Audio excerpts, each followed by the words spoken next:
I built XP horse with a 46-inch deck.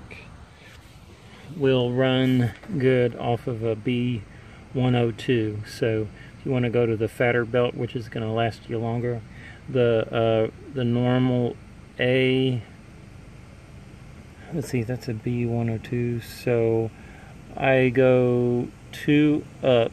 So that was an A. Oh, what was it? It was a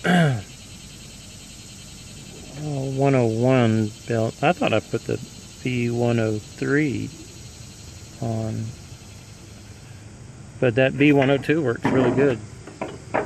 I was thinking that I'd have to go two up, so I'll check on that.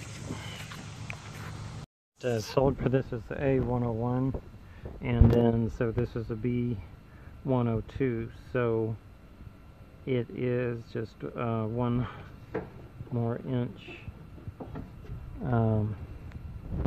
And all I did was I just, on these keepers, I just made sure I widened out so it wouldn't rub and get hot, and I moved this to the other notch to make it still hold it and keep it, but not rub on it. So and it tightens up really good.